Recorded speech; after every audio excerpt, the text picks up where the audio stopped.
C'était le 24 décembre et le ciel de Chicago était lourd, d'un gris violacé. J'avais 34 ans et je travaillais comme analyste senior des risques documentaires pour l'un des plus grands prêteurs régionaux du Midwest. Toute ma carrière était bâtie sur la recherche des fissures cachées dans les fondations financières, repérant les mensonges que les gens enterrent dans les documents avant que ces mensonges ne coûtent des millions à quelqu'un. J'étais bon dans mon travail. En fait, j'avais récemment obtenu une promotion majeure parce que je ne laissais jamais l'émotion obscurcir les chiffres. Mais ce détachement professionnel était sur le point d'être mis à l'épreuve d'une manière que je n'avais jamais vue venir. J'étais debout dans la cuisine de la vaste maison de banlieue de mes parents, lourdement hypothéquée. L'odeur de la cannelle rôtie et des aiguilles de pain emplissait l'air, un Noël américain parfait. Ma mère, Sarah, fredonnait un air de fête tout en arrangeant de coûteux verres en cristal sur la table à manger. Tout semblait impeccable, sans défaut, exactement comme mon père, Robert, l'exigeait. Puis le téléphone a sonné. C'était mon père. Il était sorti faire des courses, ce qui signifiait généralement éviter le travail réel de préparation des fêtes. J'ai répondu, m'attendant à ce qu'il me demande d'aller chercher une dernière bouteille de bourbon coûteux. Au lieu de cela, sa voix est passée par le haut-parleur, d'un calme glacial, complètement dépouillé de toute chaleur familiale. Mason, dit-il, le mot tombant comme une masse de plomb. J'ai réfléchi à notre conversation d'hier, à ton attitude concernant la maison du Michigan et ta mère et moi. Nous avons pris une décision. Je me suis appuyé contre le comptoir en granit. Une décision à propos de quoi, papa? Nous pensons qu'il est préférable que tu cesses de faire partie de nos vies. Tu es trop négatif. Tu ne soutiens pas cette famille comme un fils devrait le faire. Tu cherches toujours les problèmes, toujours à détruire ce que je construis. Je suis fatigué du manque de respect. Je continuerai seul à partir de maintenant. Ne te dérange pas à rester pour le dîner. Il ne l'a pas dit dans un accès de rage. Il n'a pas crié. Il a prononcé ces mots avec la précision froide et calculée d'un homme d'affaires renvoyant un employé défectueux. Il croyait honnêtement qu'il me punissait. Il pensait qu'en me coupant les ponts, je tomberais à genoux, implorerais son pardon et signerais aveuglément tous les documents frauduleux qu'il me mettrait sous le nez. Pendant un long moment, le seul son était le bourdonnement du réfrigérateur de luxe à côté de moi. Une version plus jeune de moi aurait ressenti un coup écrasant à la poitrine. Une version plus jeune de moi aurait pleuré, demandé ce que j'avais fait de mal, ou essayé de le réparer. Mais je n'étais plus cet enfant. Ma mâchoire s'est serrée et j'ai regardé par la fenêtre la neige s'amonceler sur l'allée. Si c'est ta décision, dis-je, ma voix aussi ferme et froide que le temps extérieur. Je la respecterai. J'ai raccroché. Je n'ai pas attendu de réponse. Je ne suis pas allé dans la salle à manger pour affronter ma mère, qui savait probablement exactement ce qu'il faisait, et a choisi de regarder ailleurs, comme elle le faisait toujours. Je suis monté à l'étage, dans la chambre d'amis, j'ai fait mes valises dans le petit sac de sport que j'avais apporté pour le week-end, j'ai enfilé mon lourd manteau et je suis sorti par la porte d'entrée. Je ne l'ai pas claqué. Je l'ai juste refermé fermement derrière moi. Le trajet de retour à mon appartement en ville fut complètement silencieux. Je n'ai pas allumé la radio. J'ai juste serré le volant et regardé les feux de freinage des voitures devant moi s'estomper dans la neige qui tombait. Les familles rentraient chez elles pour être ensemble, et je venais d'être excommunié de la mienne. Mais étrangement, je ne me sentais pas brisé. Je me sentais légère. Le poids énorme et suffocant d'être l'équipe de nettoyage secrète de la famille fut soudainement levé de mes épaules. Je me suis endormi cette nuit-là dans mon appartement calme et vide. J'ai mieux dormi que depuis des années. Quand je me suis réveillé le matin de Noël, le monde extérieur était couvert d'une épaisse couverture blanche. J'ai préparé une cafetière pleine de café noir, je me suis assise à l'îlot de ma cuisine et j'ai ouvert mon ordinateur portable. Si mon père voulait que je quitte sa vie, j'allais lui donner exactement ce qu'il demandait. Chaque parcelle de cela. J'ai passé les 3 heures suivantes à me démêler de son web désordonné. J'ai retiré mon nom de chaque point d'accès partagé, mais surtout, j'ai rédigé des courriels formels et juridiquement contraignants aux prêteurs, courtiers et agents immobiliers gérant l'achat de sa précieuse maison au bord du lac Michigan. J'ai déclaré en termes corporatifs clairs et indéniables que je retirais officiellement mon soutien professionnel et personnel du dossier. Je ne servais plus de garant, de conseiller ou de référence. J'ai appuyé sur envoyer. J'ai documenté les horodatages. J'ai enregistré les PDF sur un disque dur sécurisé. Puis j'ai éteint mon téléphone, je me suis versé une autre tasse de café et j'ai profité de mon Noël. Ce n'est que tard le soir de Noël que j'ai finalement rallumé mon téléphone. L'écran s'est instantanément allumé comme une machine à sous distribuant un jackpot. Les notifications ont afflué, faisant vibrer le téléphone sur le comptoir. 36 appels manqués, 10 de mon père, 15 de mon frère aîné Elia, 5 de ma mère et 6 de numéros que je n'avais pas enregistrés mais que je reconnaissais par l'indicatif régional. J'ai fait défiler les appels manqués et j'ai ouvert mes messages textes. Il y avait un mur de texte frénétique d'Elia, passant de demandes furieuses à des supplications paniquées. Mais celui qui a attiré mon attention, celui qui a fait naître un lent sourire cynique sur mon visage, venait de Joseph, l'avocat d'affaires très cher de mon père. Le texte disait « Mason, appelle-moi immédiatement. Nous sommes confrontés à un grave problème juridique et financier. » J'ai posé le téléphone. Le silence dans mon appartement ressemblait à un tour de victoire. Ils étaient sur le point de découvrir que le soleil qu'ils avaient jeté était la seule chose qui soutenait leur plafond. Pour comprendre pourquoi mon téléphone fondait le soir de Noël, il faut comprendre la dynamique malsaine de la famille Caldwell. Nous n'étions pas seulement une famille, nous étions une performance, et chacun avait un rôle spécifique à jouer. Elia était l'enfant prodige.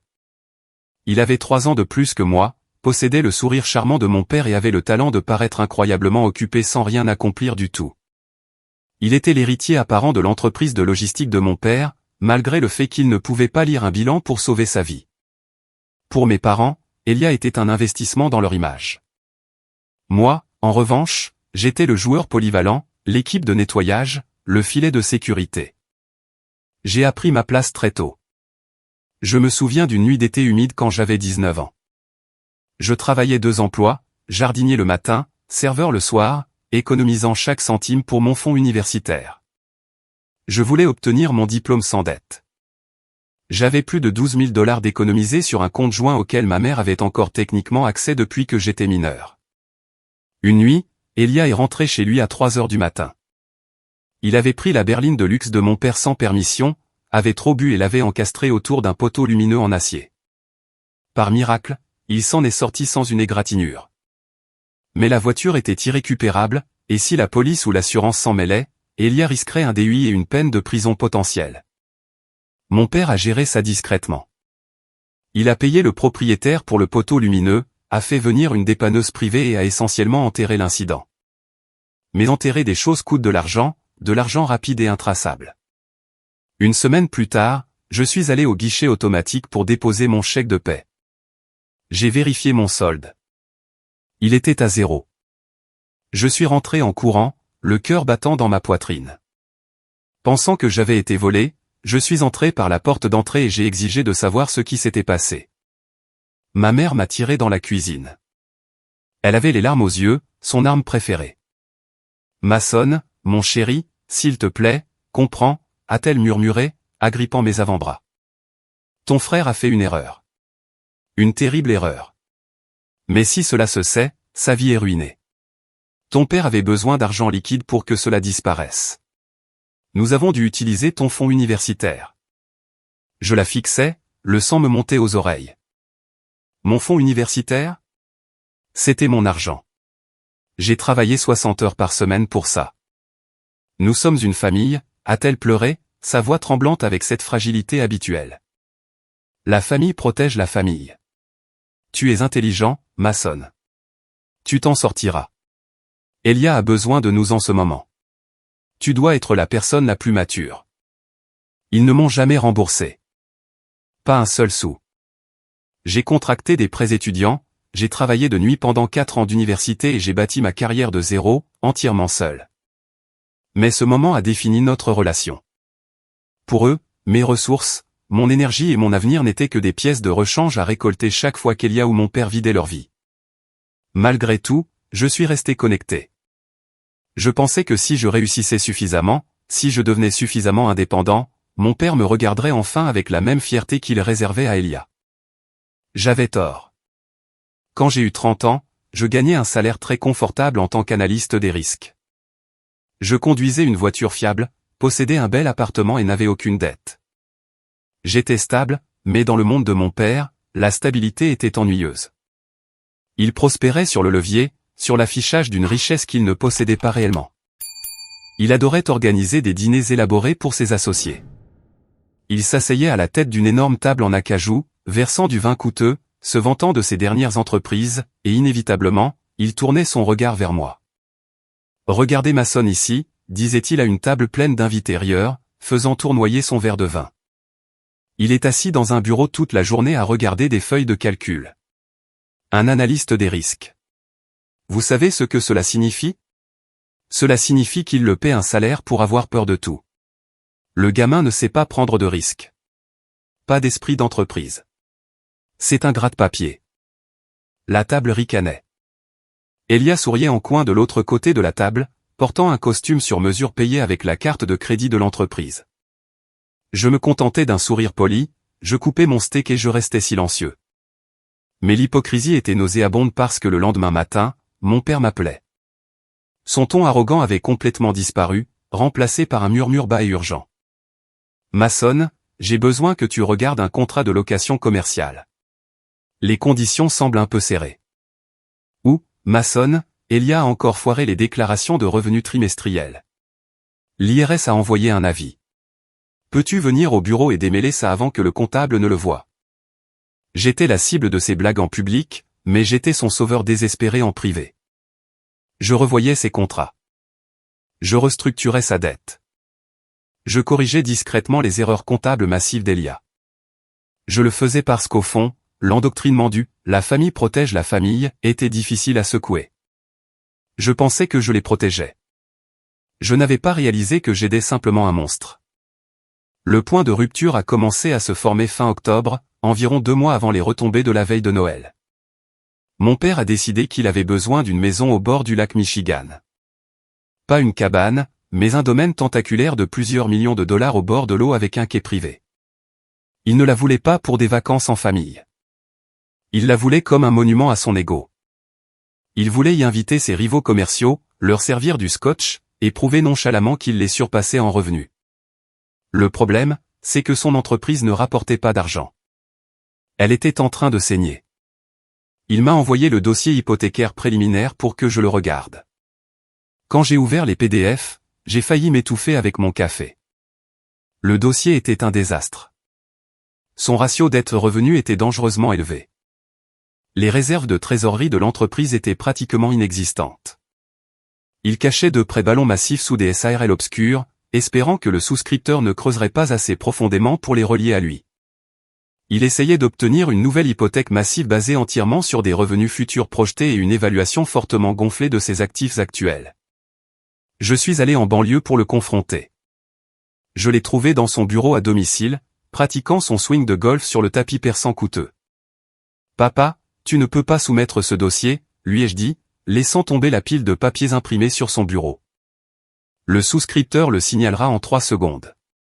Tu n'as pas la liquidité pour conclure l'achat d'une maison de cette taille, et encore moins pour l'entretenir. Et ses prêts commerciaux cachés. Si la banque découvre que tu les as intentionnellement omis, c'est une fraude hypothécaire. » Il n'a même pas arrêté son swing. Il a frappé une balle de golf invisible. Tu t'inquiètes trop, Mason.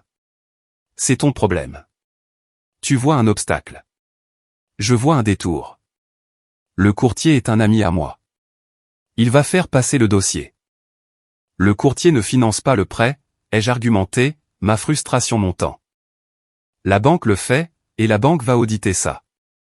Il a finalement arrêté et m'a lancé un regard furieux. Alors arrange ça. C'est ce que tu fais, n'est-ce pas? Mets ton nom sur la ligne du garant en tant que secondaire. Rédige une lettre d'explication d'un point de vue professionnel sur les risques, disant que les dettes commerciales sont isolées et entièrement couvertes par les SARL. Utilise ton titre fantaisiste pour les rassurer. Il voulait que je mette mon propre crédit impeccable et ma réputation professionnelle en jeu pour servir de bouclier humain à ces mauvaises dettes. J'ai refusé. Je ne commettrai pas de fraude pour toi. Je t'aiderai à organiser le dossier. Je t'aiderai à rédiger des explications honnêtes. Mais je ne mentirai pas à un prêteur. Et je n'attacherai pas mon nom à un actif que tu ne peux pas te permettre. Il m'a nargué.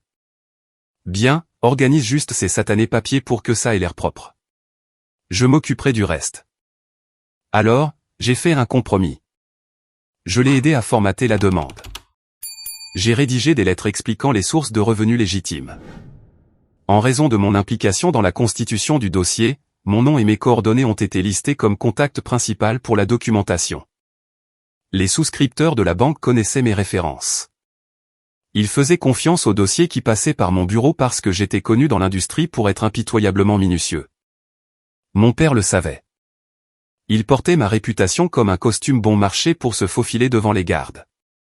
En décembre, les fissures étaient apparentes. Le prêteur assigné au dossier était un certain Carter. Carter était perspicace, agressif et ne se souciait pas des adhésions de mon père au country club.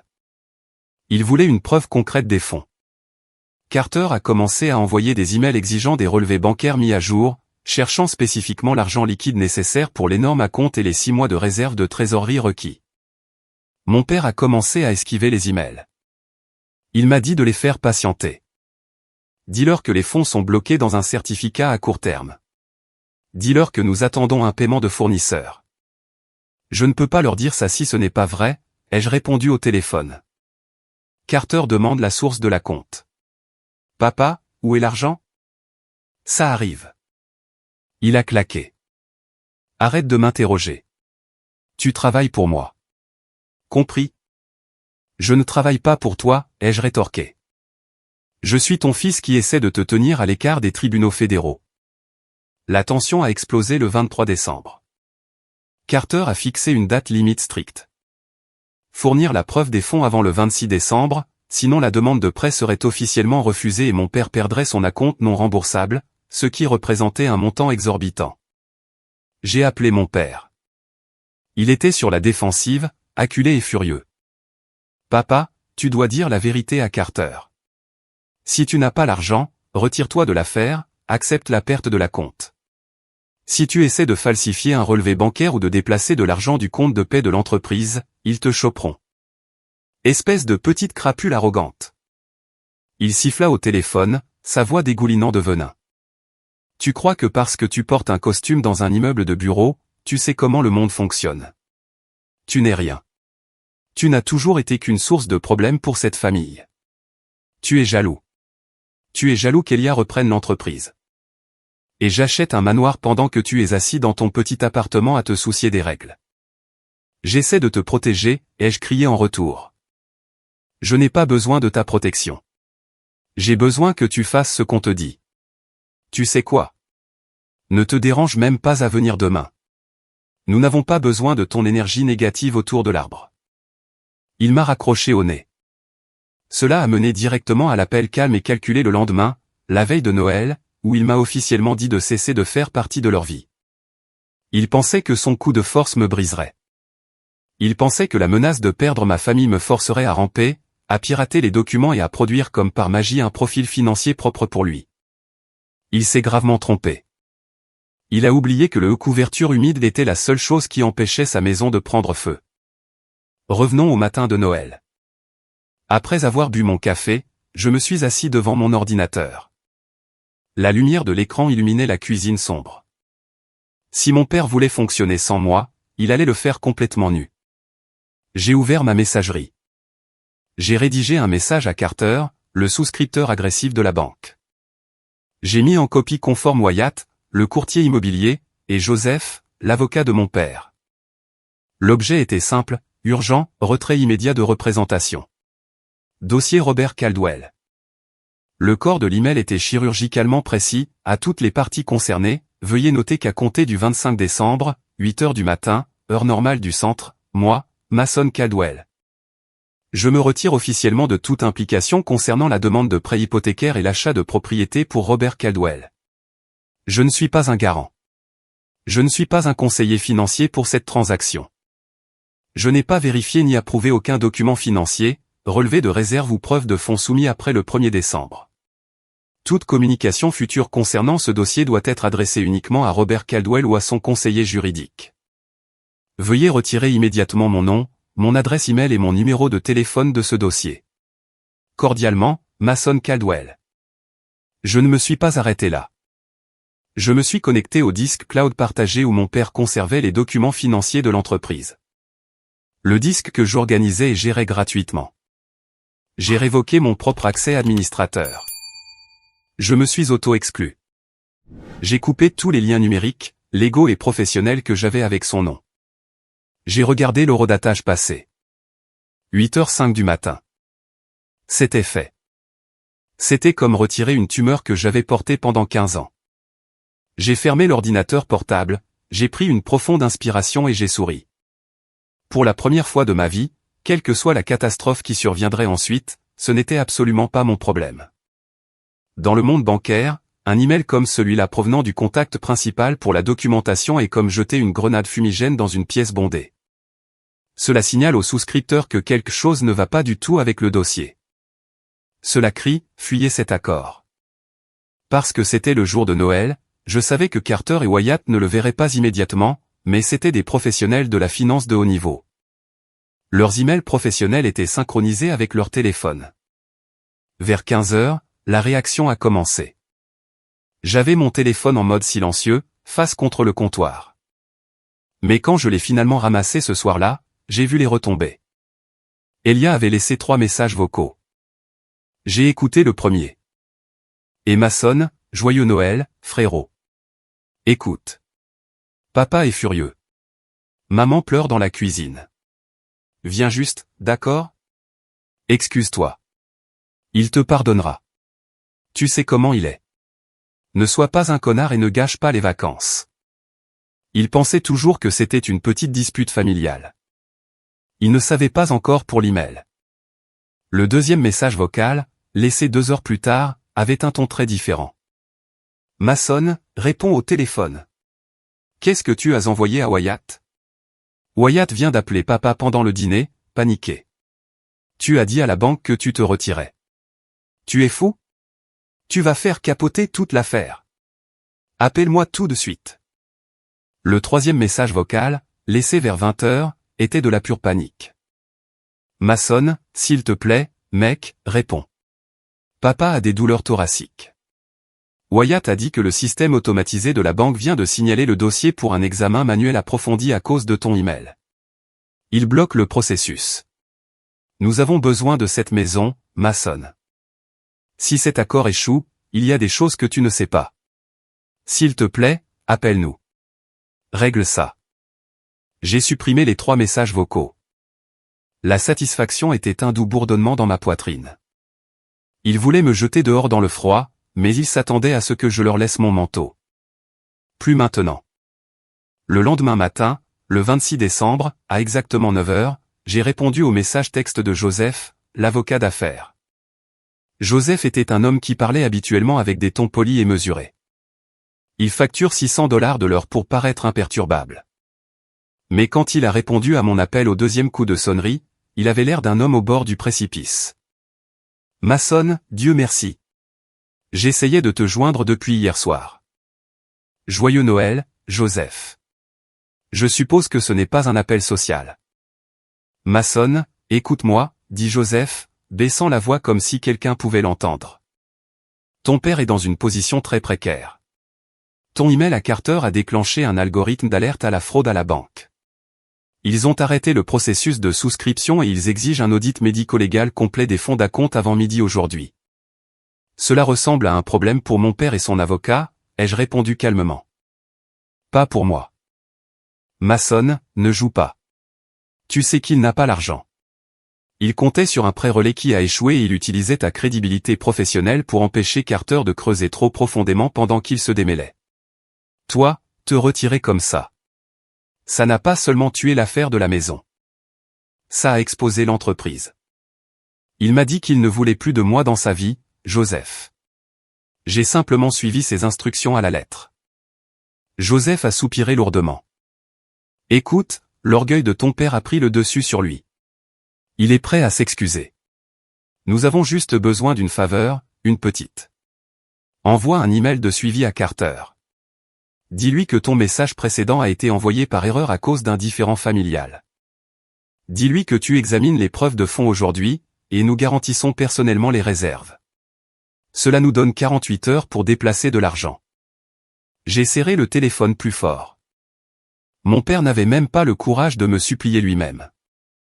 Il avait envoyé son avocat pour me demander de commettre une fraude électronique. Joseph, dis-je, ma voix baissant d'une octave. Si jamais tu me demandes de falsifier un document ou de mentir à un prêteur fédéral à nouveau, je signalerai ta licence au barreau avant de raccrocher ce téléphone. Mon retrait tient. Ne me contacte plus pour arranger son désordre. Il y eut un long et lourd silence sur la ligne. Joseph savait qu'il avait dépassé les bornes, et il savait que je ne bluffais pas. Mason, tu ne comprends pas à quel point c'est grave, dit enfin Joseph, sa façade professionnelle s'effondrant complètement. S'il vérifie les comptes de l'entreprise pour vérifier ses revenus, ce n'est pas seulement la maison qu'il perd. Il perd l'entreprise. J'ai froncé les sourcils. L'entreprise ne va pas très bien, mais les lignes de crédit commercial sont suffisamment stables pour survivre à un prêt hypothécaire refusé. Pourquoi perdrait-il l'entreprise? À cause des découverts, marmonna Joseph, l'air abattu. Quel découvert? Ton frère, dit Joseph, les mots me frappant comme un coup physique. Elia, tu sais ce fonds fiduciaire dont ton père se vantait toujours d'avoir mis en place pour lui? Celui qui paie le style de vie d'Elia? Oui, le fonds fiduciaire que, apparemment, je n'étais pas assez bon pour obtenir. Joseph laissa échapper un rire amer. Il n'y a pas de fonds fiduciaire, Mason. Il n'y en a jamais eu. Elia a vécu grâce à une facilité de découvert d'entreprise. La Porsche qu'il loue, les vacances, les costumes sur mesure. Il a vidé le capital d'exploitation de l'entreprise pendant 3 ans. Ton père l'a caché en les classant comme honoraires de conseil de direction. Si la banque vérifie ses comptes, elle verra que l'entreprise est techniquement insolvable. Et Carter exige ses relevés bancaires exacts avant midi. La révélation m'a frappé si fort que j'ai dû m'asseoir. Mon estomac se tordait d'un mélange de dégoût et de fureur absolue. Toutes ces années, tous ces dîners où Elia se moquait de mon salaire, où mon père me traitait de gratte-papier. Elia n'était pas un héritier prospère. C'était un parasite qui saignait son propre père à blanc. Et mon père, dans son besoin désespéré de maintenir l'image de l'enfant prodige, était prêt à commettre une fraude d'entreprise pour le cacher. Et il voulait que je risque la prison fédérale pour maintenir la mascarade. Ma mâchoire s'est serrée, une veine palpitait dans ma tempe. Joseph, dis-je doucement, la colère se durcissant en quelque chose de froid et incassable. Dis à mon père qu'il a jusqu'à midi pour produire les documents. Je suggère qu'il commence à chercher un avocat en faillite. Mason, s'il te plaît. C'est ta famille. Non. Il a été très clair la veille de Noël que je ne faisais pas partie de sa famille. Bonne chance, Joseph. J'ai raccroché. J'ai bloqué le numéro de Joseph. J'ai bloqué mon père. J'ai bloqué Elia. J'ai bloqué ma mère. S'ils devaient se noyer, je n'allais pas les laisser m'utiliser comme radeau. 3 jours passèrent. Le silence de mon téléphone était assourdissant. Mais c'était un silence paisible. Je suis allé au travail, à la salle de sport et j'ai bu mon café en paix. Mais je savais que des gens comme mon père n'abandonnaient pas si facilement. Quand la force brute échoue, ils se tournent vers la manipulation. Le jeudi soir, on a frappé à la porte de mon appartement. J'ai regardé par le Judas et c'était Cameron. Cameron était un ami de longue date de la famille, un type qui possédait une chaîne de concessionnaires automobiles et jouait au golf avec mon père tous les dimanches. C'était l'oncle classique, toujours souriant, toujours offrant des conseils non sollicités, et profondément enraciné dans le cercle toxique des facilitateurs de mon père. J'ai ouvert la porte. Cameron se tenait là dans un par-dessus en cachemire, tenant une bouteille de Macallan 18 ans. Il a affiché son meilleur visage de chiot triste et sympathique. Mason, mon garçon, dit-il doucement. Puis-je entrer juste 1 minute? J'ai hésité, puis je me suis écarté. Fais vite, Cameron. J'ai des projets. Il est entré, regardant autour de mon appartement modeste et propre comme s'il inspectait un cas de charité. Il a posé le scotch sur le comptoir. Écoute, Mason, je sais que les choses sont tendues en ce moment. Ton père est un homme fier. Il dit des choses qu'il ne pense pas quand il est stressé, mais tu es en train de le détruire. Il n'a pas dormi depuis des jours. La banque a rejeté l'hypothèque. Ils exigent les livres de l'entreprise. Sarah est à bout. Cameron, les jeux interrompus, appuyé contre le mur, les bras croisés. Il t'a envoyé ici pour me faire culpabiliser. Je suis venu parce que je me soucie de cette famille, dit Cameron, posant une main sur son cœur. Mason, tu dois l'aider. Tu es l'intelligent. Tu connais la finance. Tu peux restructurer ça. Tu dois juste prendre tes responsabilités. Je l'ai regardé. L'audace pure de ces gens. Prendre mes responsabilités? J'ai ri sèchement. Il m'a demandé de mentir à une banque. Il couvre le vol d'Elia. Et il m'a dit qu'il serait mieux sans moi. Quelle partie de cela implique que je devrais prendre mes responsabilités? Cameron a détourné le regard, se tortillant inconfortablement sur ses chaussettes en cuir coûteuses. Mason, tu dois comprendre pourquoi il est si désespéré, murmura Cameron, refusant de croiser mon regard. Il n'avait pas seulement besoin de ton nom comme référence.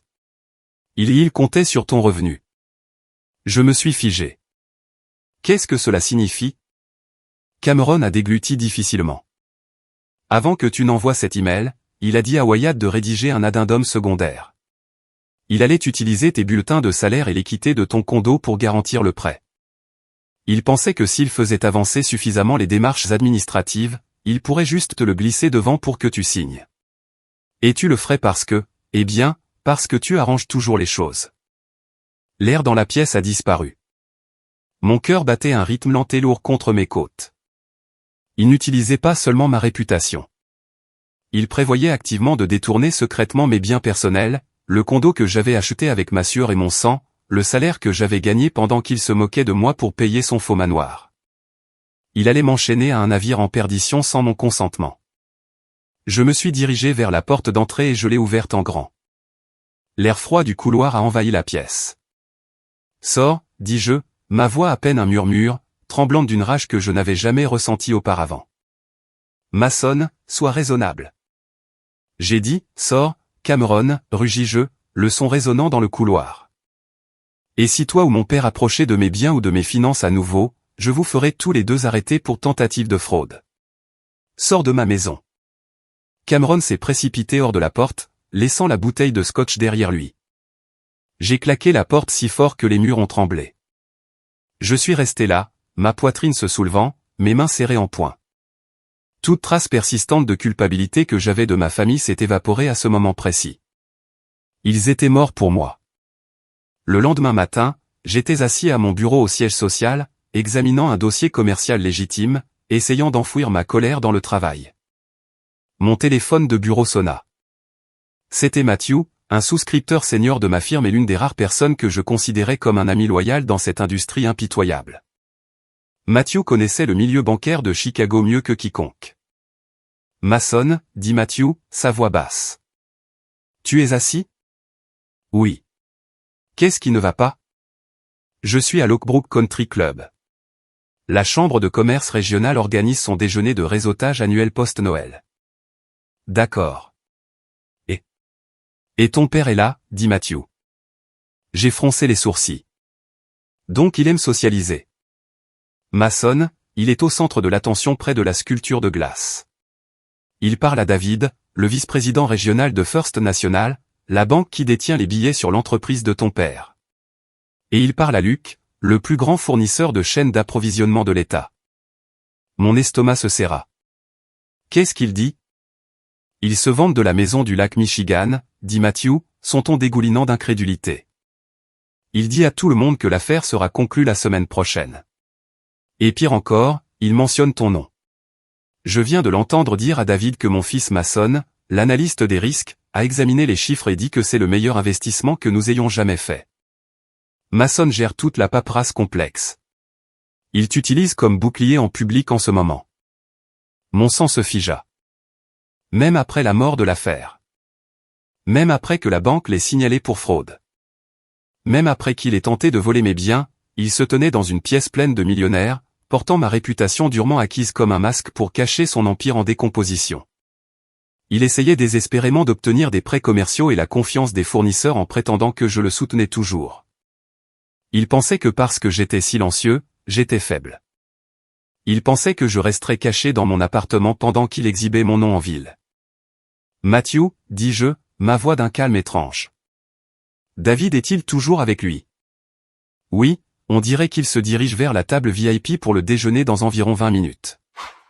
Fais-les patienter, dis-je, me levant et saisissant ma veste de costume à l'arrière de ma chaise. Je suis à 10 minutes. Mason, qu'est-ce que tu vas faire? Demanda Matthew, une pointe d'excitation nerveuse dans la voix. Je vais reprendre mon nom, répondis-je. J'ai raccroché le téléphone. Je ne me sentais plus en colère. Je me sentais chirurgical. J'ai ajusté ma cravate, saisi un dossier jaune contenant les emails horodatés que j'avais envoyés le matin de Noël, et je me suis dirigé vers l'ascenseur. Je n'y allais pas pour crier. Je n'y allais pas pour donner un coup de poing. J'y allais pour faire exploser une bombe au centre exact de son faux univers. Le trajet de mon bureau d'entreprise du centre-ville à l'Oakbrook Country Club prit exactement 22 minutes, mais il me sembla une éternité. Je n'ai pas allumé la radio. Je n'ai pas rappelé Matthew pour lui demander des nouvelles. Je me suis contenté de conduire en silence complet, écoutant le doux bourdonnement du moteur de ma voiture et le battement rythmique de mon propre cœur. J'étais parfaitement calme. C'était un calme étrange, terrifiant. C'est le genre de clarté absolue qui s'installe en vous lorsque vous réalisez enfin que vous n'avez absolument plus rien à perdre et personne à protéger. J'ai garé ma voiture devant l'entrée grandiose du country club. Le voiturier, un jeune homme en gilet rouge vif, s'est précipité pour m'ouvrir la porte. Je lui ai tendu les clés, je suis sorti dans l'air glacial de l'hiver et j'ai ajusté les poignets de mon costume bleu marine. J'ai tendu la main vers le siège passager et j'ai saisi l'épais dossier jaune que j'avais apporté. À l'intérieur de ce dossier se trouvaient les copies horodatées de chaque email et de chaque avis de retrait officiel que j'avais envoyé le matin de Noël. C'était mon armure. C'était ma munition. J'ai pris une profonde inspiration, sentant l'air glacial remplir mes poumons et je me suis dirigé vers les lourdes doubles portes en chêne. Je suis entré dans la salle de bal principale et la chaleur de la pièce m'a frappé instantanément. L'air était lourd du parfum de la nourriture traiteur coûteuse, des aiguilles de pain fraîches des immenses décorations de vacances, et du subtil mélange de cologne et de parfums de créateurs. Des lustres en cristal projetaient une douce lumière dorée sur des dizaines de tables rondes recouvertes de linge blanc immaculé. La pièce était bondée des hommes d'affaires, courtiers et banquiers les plus riches de la région. C'étaient les personnes que mon père vénérait. Cette pièce, toute cette atmosphère de richesse et de statut fabriqué était son sanctuaire absolu. Je me suis tenu près de l'entrée un instant, laissant mes yeux scanner la pièce bondée. Il ne m'a pas fallu longtemps pour le trouver. Mon père se tenait près d'une immense sculpture de glace sculptée en forme de cygne, juste au centre de l'espace de réseautage VIP. Il semblait entièrement dans son élément. Il tenait un verre d'eau pétillante avec une tranche de citron vert, portant un costume anthracite sur mesure qui coûtait probablement plus que le salaire mensuel de certaines personnes. Il riait de ce rire grand, retentissant, incroyablement faux qu'il utilisait quand il voulait que les gens pensent qu'il possédait la pièce et tout ce qu'elle contenait. Ma mère, Sarah, se tenait juste à côté de lui. Elle souriait étroitement, acquiesçant à tout ce qu'il disait, jouant le rôle de l'épouse riche et solidaire à la perfection. Elia était là aussi, l'air ennuyé et arrogant, vérifiant constamment son téléphone tout en sirotant nonchalamment un cocktail artisanal. Il portait une montre de créateur payée par l'entreprise même qu'il était secrètement en train de ruiner. Et se tenant directement en face de mon père, écoutant chacun de ses mots, se trouvait David, le vice-président régional de la First National Bank, et Luc, le propriétaire de la plus grande entreprise de chaîne d'approvisionnement commercial de l'État. Ces deux hommes étaient les piliers qui soutenaient l'entreprise défaillante de mon père. First National détenait les créances sur ses lignes de crédit commercial, et Luc contrôlait son approvisionnement en fournisseurs. Si l'un d'eux se retirait, l'entreprise de mon père s'effondrerait du jour au lendemain. J'ai serré plus fort le dossier manie dans ma main droite. J'ai commencé à marcher. Je n'ai pas couru. Je n'ai pas traversé la pièce en furie comme un fou. J'ai traversé la foule avec des pas mesurés et délibérés. Quelques personnes que je reconnaissais des événements industriels passés m'ont fait un signe de tête, mais je ne me suis pas arrêté pour bavarder. J'ai gardé les yeux complètement rivés sur mon père. Quand je suis arrivé à portée de voix, le son de sa voix est devenu limpide au-dessus du bruit ambiant de la salle de bal. Il faisait exactement ce que Matthew m'avait averti. Il vendait une histoire de fantôme. La propriété du Michigan est un joyau, se vantait mon père, gesticulant largement de sa main libre pour appuyer son propos. Nous concluons la semaine prochaine, juste avant la nouvelle année, c'est un énorme pas en avant pour le portefeuille familial. Un véritable actif de patrimoine, et je dois dire que le fait que mon fils Mason gère l'évaluation des risques et la conformité a donné aux souscripteurs une tranquillité d'esprit totale. C'est le meilleur dans le domaine. Il a pratiquement blindé tout le dossier pour nous. David hocha la tête d'un air approbateur, prenant une gorgée de sa boisson. Mason est vif, Robert. Nous apprécions toujours un dossier qui passe par son bureau à la firme. Il gère une équipe très rigoureuse. Cela nous donne beaucoup de confiance de savoir qu'il gère la documentation. Je me suis arrêté juste derrière David, debout à quelques centimètres du groupe. J'apprécie le compliment, David, dis-je. Le groupe entier se figea. C'était comme si quelqu'un avait appuyé sur le bouton pause de l'univers. David se retourna, l'air agréablement surpris de me voir. Luc offrit un sourire poli et professionnel, mais la réaction de ma famille fut entièrement différente. C'était une leçon magistrale de pure panique. Ma mère pâlit complètement. Toute la couleur quitta son visage en un instant, et sa main vola vers sa poitrine comme si elle venait de voir un fantôme. Elia laissa tomber son téléphone dans la poche de son costume, sa posture passant instantanément d'une arrogance décontractée à une défense rigide. Il ressemblait à un animal acculé. Le visage de mon père était le plus révélateur de tous, pendant une fraction de seconde. Ses yeux s'écarquillèrent d'une horreur absolue. Sa mâchoire se serra et la confiance suffisante disparut. Mais il avait passé toute une vie à s'entraîner à mentir pour survivre. Alors il força rapidement un sourire énorme, incroyablement étrange, sur son visage. Mason, annonça bruyamment mon père, s'avançant pour me barrer le chemin vers David. Il posa une main lourde sur mon épaule, sa prise était douloureusement serrée, ses doigts s'enfonçant dans ma clavicule. C'était un avertissement silencieux et désespéré de me taire. Quelle surprise! Je ne pensais pas que tu pourrais t'absenter du bureau aujourd'hui. Tu disais que tu étais submergé par la paperasse. Je baissai les yeux sur sa main, serrant mon épaule, puis je levai lentement les yeux pour croiser les siens. Je ne lui rendis pas son sourire. Mon expression était complètement vide. J'ai trouvé le temps, dis-je, ma voix claire, traversant le brouhaha ambiant de la pièce, surtout après que Matthew m'a appelé et m'a dit que vous étiez ici pour discuter de la propriété du Michigan avec la First National. La prise de mon père se resserra encore plus, au point de faire mal. Il laissa échapper un rire nerveux. Ah oui. Eh bien, nous nous mettions juste à jour sur quelques grandes lignes. Pourquoi ne pas aller prendre un verre au bar, toi et moi? Laissons ces messieurs discuter d'affaires. Il tenta de me guider physiquement loin du groupe, poussant de tout son poids. Je plantai mes pieds fermement sur le tapis. Je ne bougeais pas d'un pouce. Je ne pense pas que ce soit nécessaire, dis-je doucement, repoussant facilement sa main de mon épaule.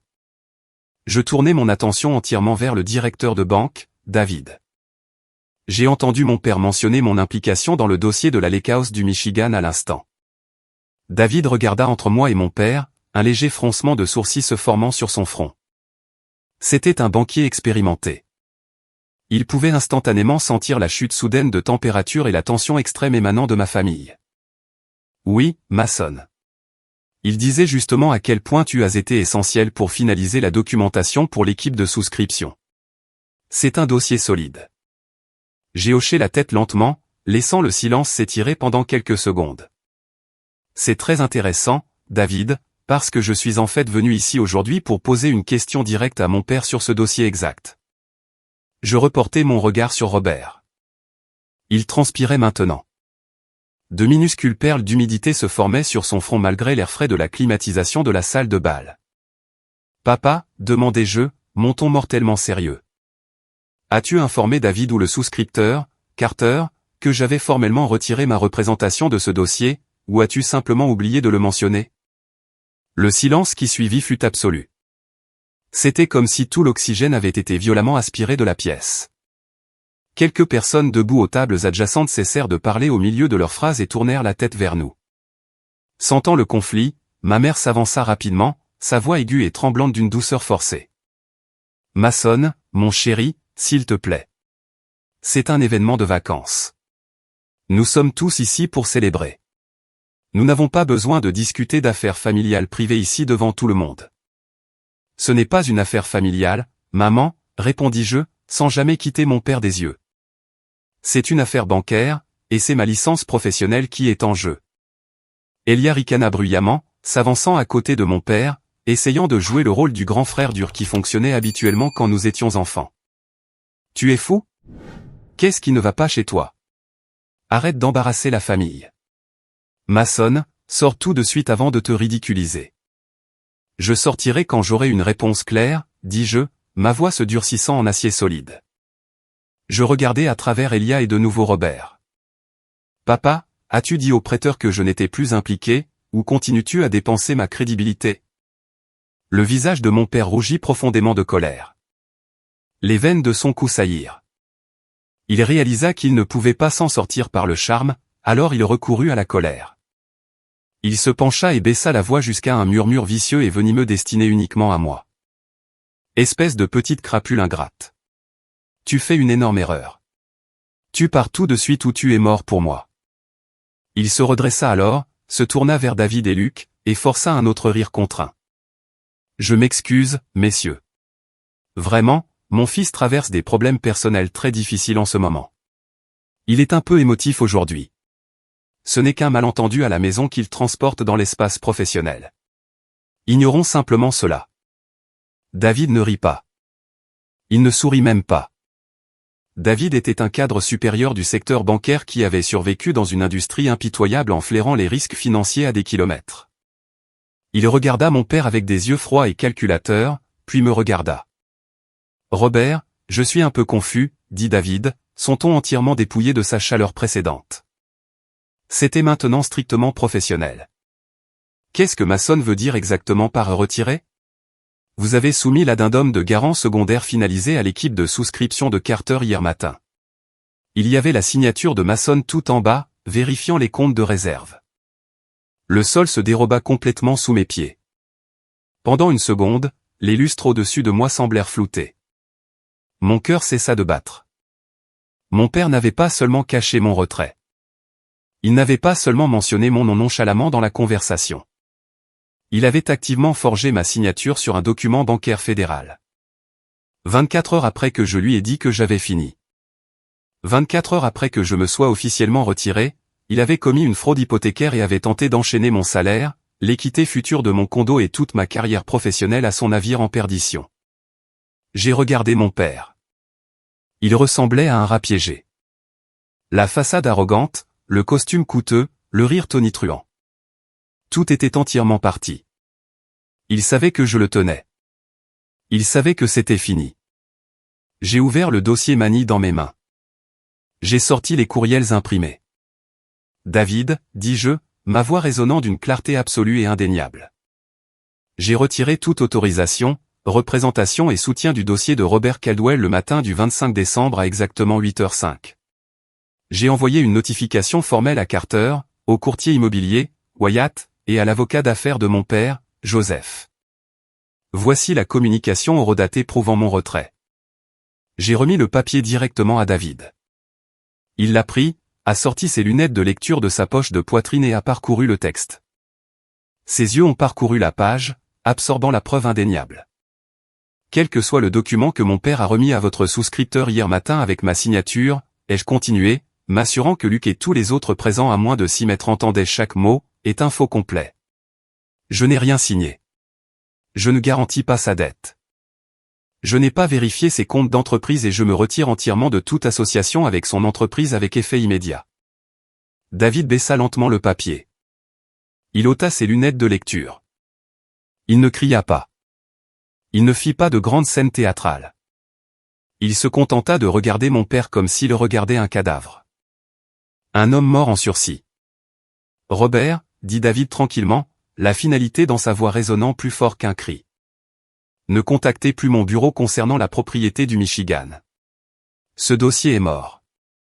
De plus, notre service juridique et de conformité vous contactera lundi matin pour un audit médico-légal complet de vos lignes de crédit commerciales actives. Préparez votre comptable. Luc, l'énorme fournisseur de la chaîne d'approvisionnement, recula de 2 pas très distincts, s'éloignant physiquement de mon père comme si l'homme était soudainement contagieux. Je pense que nous devons revoir sérieusement nos conditions de fournisseur et nos délais de paiement lundi. Robert, un délai de paiement de 30 jours ne fonctionnera plus pour nous. Excusez-moi. Les deux hommes se retournèrent et s'éloignèrent dans la foule. Ils ne regardèrent pas en arrière. Ils n'offrirent pas de poignée de main. Ils coupèrent les ponts sur le champ. C'est le moment qui change tout. Le moment où j'ai enfin repris le contrôle de ma vie. Merci beaucoup pour votre patience et d'être resté avec moi jusqu'à maintenant. Vous avez été incroyable. Veuillez aimer cette vidéo et laisser un commentaire ci-dessous pour me faire savoir que vous êtes arrivé jusqu'ici. Non seulement cela aide plus de gens à trouver cette histoire, mais cela me fait aussi savoir que mes expériences signifient vraiment quelque chose pour quelqu'un. Votre soutien est ma plus grande motivation pour continuer à partager le reste de ce voyage. Le silence laissé par le départ de David et Luc était assourdissant. Mon père restait complètement figé, ses bras pendant inutilement le long de son corps. La couleur avait quitté son visage, le laissant pâle et malade. Il semblait incroyablement petit, comme un ballon qui venait d'éclater violemment. Ma mère commença à pleurer doucement, les mains couvrant sa bouche. Réalisant que la vie luxueuse dont elle s'était toujours vantée s'évaporait sous ses yeux, Elia semblait sur le point de vomir là, sur le tapis. La terrible prise de conscience de ce qui venait de se passer s'abattait sur lui. Sans la banque de David, il n'y avait pas d'entreprise. Sans l'entreprise, il n'y avait pas d'argent pour financer son faux fonds fiduciaire. Mon père retrouva enfin sa voix. C'était un râle faible, pathétique, tremblant. Mason, comment as-tu pu me faire ça? À ta propre famille, à ton propre père? Je le regardais. Je cherchais en moi toute trace de culpabilité, de tristesse ou de regret, mais il n'y avait rien. Je ne ressentais absolument rien d'autre qu'un sentiment profond et accablant de conclusion. Tu t'es fait ça à toi-même, papa, dis-je, ma voix parfaitement calme. Tu t'es tenu dans ta cuisine la veille de Noël et tu m'as dit que tu serais mieux sans moi. Tu m'as dit que tu voulais avancer seul. Je m'assure juste que tout le monde dans cette pièce sait que tu voles enfin de tes propres ailes. Je refermai mon dossier manille vide, leur tournai le dos et m'éloignai. Personne n'essaya de m'arrêter. Personne ne cria.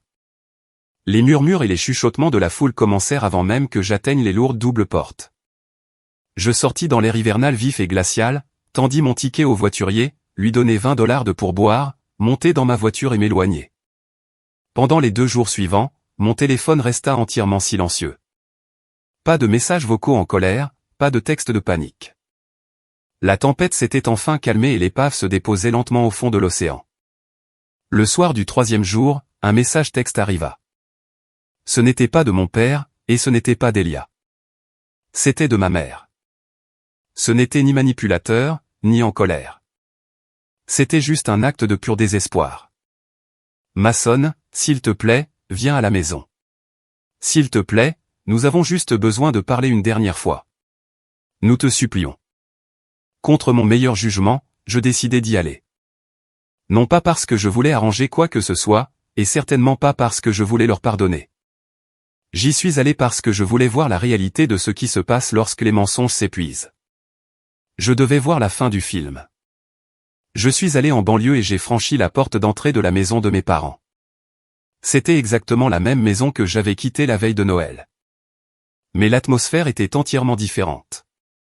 Les décorations de Noël, l'arbre coûteux, les verres en cristal. Tout semblait bon marché et déprimant maintenant. La maison semblait glaciale, comme s'ils avaient coupé le chauffage pour économiser de l'argent. Je les ai trouvés assis dans le salon principal. Mon père était affalé au fond de son fauteuil en cuir surdimensionné. Il semblait avoir vieilli de 15 ans en 48 heures. Il ne s'était pas rasé. Ses yeux étaient injectés de sang. Il portait un pantalon de survêtement taché et un vieux t-shirt, complètement dépouillé de son armure sur mesure. Elia faisait les 100 pas frénétiquement près de la grande baille vitrée, se rongeant les ongles de manière obsessionnelle. Quand je suis entré dans la pièce, ils m'ont tous regardé. Ils ne m'ont pas regardé comme un fils ou un frère. Ils m'ont regardé comme un accusé criminel regarde un juge entrant dans une salle d'audience pour prononcer une sentence maximale. Mason, ma mère murmura, se levant d'un air chancelant du canapé. Merci d'être venu. Merci. Je ne me suis pas assis. Je me suis tenu près de l'entrée, gardant une distance physique entre nous. Faisons vite. J'ai des choses à faire. Pourquoi suis-je ici? Mon père laissa échapper une longue inspiration tremblante. Il ne leva même pas la tête pour croiser mon regard. Il fixait simplement le tapis perçant coûteux sous ses pieds. Carter a officiellement refusé l'hypothèque, dit mon père, sa voix complètement vide, dépouillée de toute son arrogance passée. La banque a signalé le dossier pour fraude grave. Ils ont signalé le faux au réseau bancaire. Tous les principaux prêteurs commerciaux de l'État sont au courant maintenant. La First National a gelé tous mes comptes d'exploitation ce matin. Je sais, répondis-je froidement. David a clairement fait savoir ses intentions au country club. Elia arrêta son rythme frénétique et se retourna pour me faire face. Son visage se tordit de panique et de rage. As-tu la moindre idée de ce que tu nous as fait? La banque a audité les comptes de l'entreprise hier. Ils ont vu tous les découverts. Ils rappellent entièrement les lignes de crédit commercial. Papa doit liquider la moitié de la flotte de camions juste pour couvrir la paie des employés la semaine prochaine. Je vais perdre ma voiture. Je vais perdre mon appartement. Je regardais mon frère aîné, l'enfant prodige, l'héritier supposé de l'Empire, se lamenter sur une voiture de luxe louée pendant que le travail de toute la vie de son père s'écroulait autour de lui. Tu as perdu ta voiture dès que tu as commencé à voler dans l'entreprise pour la payer, Elia, dis-je sèchement, le coupant instantanément. N'ose même pas essayer de me faire porter le chapeau de ton vol. Tu as vidé les comptes de l'entreprise pour financer tes vacances. Tu as ruiné les réserves. Tu as ruiné cette famille, pas moi. Nous sommes une famille, s'écria ma mère, les larmes finissant par couler et gâchant son maquillage. Pourquoi dois-tu être si cruel, Mason? Ton père a fait une erreur sous une pression immense. L'avocat lui a donné de mauvais conseils. Wyatt le courtier l'a pressé de signer des choses. Il essayait juste de nous offrir une meilleure vie. Je laissai échapper un rire dur et amer qui résonna dans la maison silencieuse. Nous offrir une meilleure vie? Maman, écoute-toi. Écoute cette illusion. Il ne nous offrait rien à personne. Il volait mon identité pour financer son ego démesuré. Tu veux parler de famille? Parlons de famille. La famille ne forge pas la signature d'un fils sur un document de prêt fédéral. La famille ne vide pas le fonds universitaire d'un enfant pour couvrir un accident de conduite en état d'ivresse et ne le rembourse jamais. La famille ne se moque pas du salaire et de la carrière honnête d'un homme à table, puis le supplie secrètement de commettre des crimes en cachette pour sauver leur peau. Je regardai directement mon père. Il leva enfin sa lourde tête. Ses yeux étaient cernés de rouge, humides et complètement abattus. Tu n'as jamais voulu de fils, papa, lui dis-je. Ma voix était calme, inébranlable et brutalement honnête. Tu voulais une police d'assurance. Tu voulais un bouclier humain. Tu as passé toute ma vie d'adulte à me traiter comme un générateur de secours, me cachant dans l'obscurité jusqu'à ce que tu aies besoin de drainer mon énergie pour maintenir tes fausses lumières allumées. Et dès l'instant où j'ai refusé de te laisser voler mon avenir et l'équité de mon condo, tu m'as jeté dans la neige. Tu pensais que je reviendrais en rampant, mendiant ton approbation. Tu t'es complètement trompé. Mon père ouvrit la bouche pour parler. Il leva une main tremblante, mais aucun son ne sortit. Il n'y avait plus de mensonges à raconter. Le script était vide. La performance était terminée. J'en ai fini, dis-je, faisant un pas en arrière vers la porte. J'en ai officiellement et définitivement fini avec vous tous. Ne m'appelez plus. Ne m'envoyez plus de messages. Si jamais vous tentez d'utiliser mon nom sur un document légal à nouveau, je ne me contenterai pas de vous exposer lors d'un événement de réseautage. J'engagerai un avocat et je vous enverrai en prison fédérale. Au revoir. Je me retournai et sortis de la maison. J'entendis ma mère commencer à sangloter bruyamment. Un son terrible et déchirant tandis que je refermais la porte d'entrée derrière moi. Mais je ne m'arrêtai pas. Je ne regardais pas en arrière. Je marchais jusqu'à ma voiture, y montai et retournai en ville.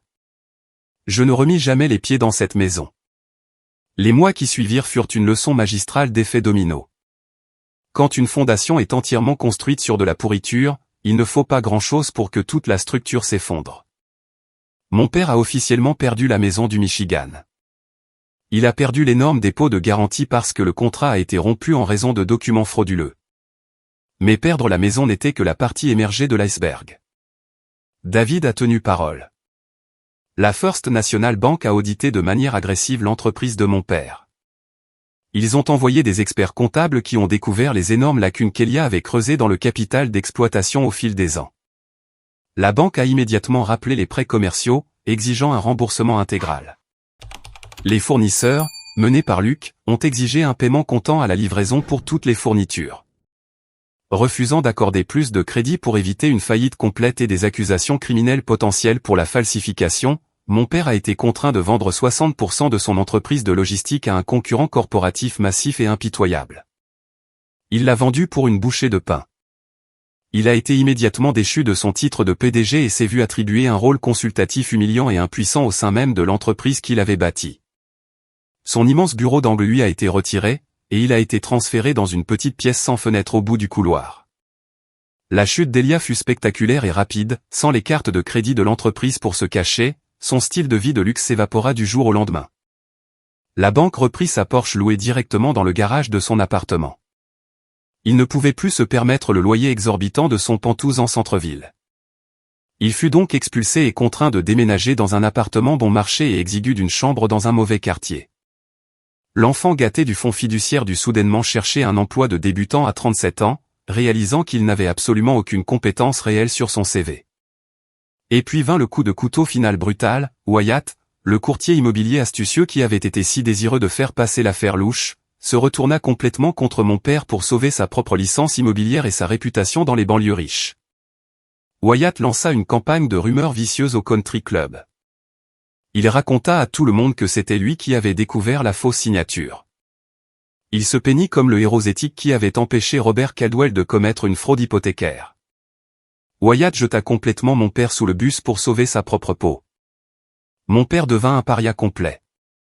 Les hommes qui buvaient son scotch coûteux, jouaient au golf avec lui et riaient de ses blagues traversaient maintenant littéralement la rue pour l'éviter. Il perdit sa richesse, son statut, ses faux amis et sa fierté.